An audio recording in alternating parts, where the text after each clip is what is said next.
Okay, if you're a computer science student, let's be real. Your bookmarks bar is probably a total mess. We're gonna fix that today. Seriously, we're gonna build a clean, super practical roadmap of the absolute must-have websites you'll need, from writing your very first line of code all the way to landing that first job. So let's dive in. So you're starting your journey in computer science. You've probably asked yourself this exact question, right?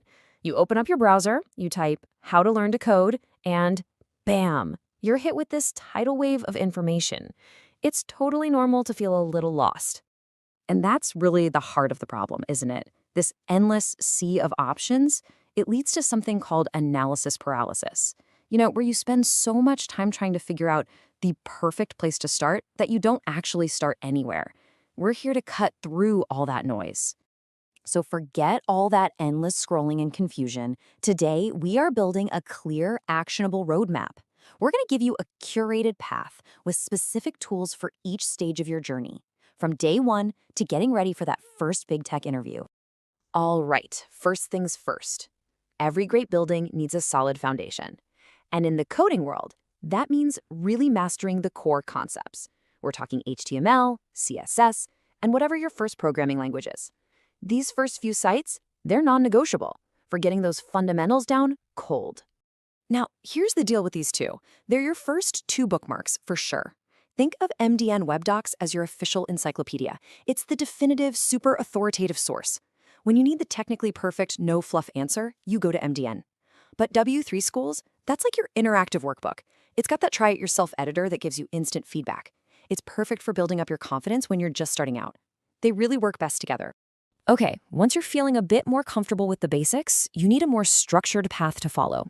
And Free Code Camp is just fantastic for this, because it's all about learning by doing. You're not just reading stuff, you're building actual, real projects to earn certifications. Then, when you get to the more complex topics, like data structures and algorithms, Programmiz is an absolute lifesaver. Their visual explanations just make these abstract concepts click in a way that plain text often just can't. All right. You've learned the theory. You've read the docs. Now it's time to forge that knowledge into actual skill. This is, without a doubt, the most crucial step, moving from passively watching tutorials to actively solving problems. This is where the real growth happens. And this is the core idea right here. Active learning. Look, you can watch 100 videos on how a for loop works, but you'll only truly get it when you've written 100 of them yourself, trying to solve all sorts of different problems. This is where your growth as a programmer just explodes. So, where do you start with this whole practice thing? For absolute beginners, HackerRank is perfect. You can filter problems by difficulty, start with the easy stuff, and slowly build your confidence. Then, once you're ready for a bit more of a challenge, you head over to @Coder. Their beginner contests are famous for having these incredibly well-designed, logical problems that are tiered just right to help you level up smoothly. Ready to get serious? I mean, really serious. A lot of the top engineers out there treat problem-solving less like a chore and more like a sport. And to get to that level, you need a routine. So here is a proven plan to take you from a total novice to a seriously proficient problem solver. I absolutely love this quote. It just frames competitive programming perfectly, right? It's where you take all those fundamental concepts, data structures, algorithms, and you push them to their absolute limits of speed and efficiency. It's the ultimate training ground for your brain. So the key here is having a structured plan, which this table lays out just perfectly. You start at phase 1 on HackerRank, just getting comfortable with the syntax of your language. Then you move to phase 2 on @Coder. This is where you learn to recognize common problem patterns, like sorting, binary search, and basic dynamic programming, which is really just a fancy way of breaking down huge problems into smaller, solvable chunks. And finally, phase 3, you enter the big leagues on Codeforces. This whole tiered approach is designed to build your skills without totally overwhelming you. Now, think of these 3 platforms as your weekly gym routine. Here's a suggestion. On Mondays and Wednesdays, you could drill the fundamentals using the CSS problem set. Then, on Tuesdays and Thursdays, you could do mock interview questions on LeetCode to get ready for the job hunt. And then, on the weekend, you test your limits in a live, high-pressure Codeforces contest. That is how you build real proficiency. This right here, this is probably the single most important piece of advice you will ever get. It's a core principle you'll find in guides like the Tech Interview Handbook. If you get stuck and you have to look at a solution, do not just copy and paste it.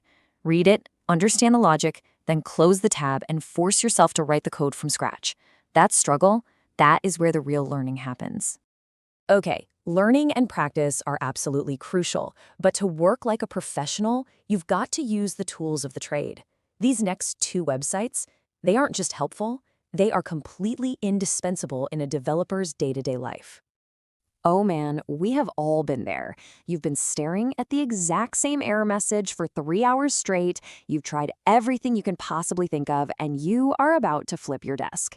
Every single developer on this planet knows this feeling.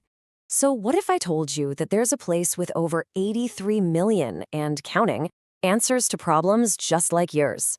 This number represents a massive collective brain of developer knowledge just waiting for you. And that place, of course, is Stack Overflow. The honest truth is, whatever programming problem you're facing, someone has almost certainly faced it before you and asked about it here. Learning how to search Stack Overflow effectively is a core developer skill. It is your lifeline. This might be one of the truest statements in the entire tech industry today. I mean, a list of skills on a piece of paper is one thing, but a portfolio of actual projects you have built, that is undeniable proof of what you can do. And GitHub is where you build that proof. So GitHub is essential for 3 big reasons. First, it's how you're going to collaborate on group projects.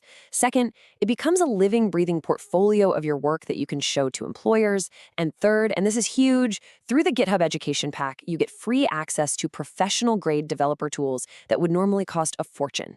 If you haven't signed up for it, do it yesterday, seriously. So let's just bring it all together. This is your roadmap. Step 1, you build your foundation with MDN and FreeCodeCamp. Step 2, you forge your skills in the practice arena with HackerRank and @Coder. Step 3, you reach for the top with the Grandmaster Plan on LeetCode and Codeforces. And every single step of the way, you use your professional toolkit, Stack Overflow and GitHub, to work like a pro. So there it is. You have the map, you have the tools. The only thing left is to start walking. So what are you waiting for? Pick one site from this list, open up a new tab, and go solve your first problem. Thanks for tuning in.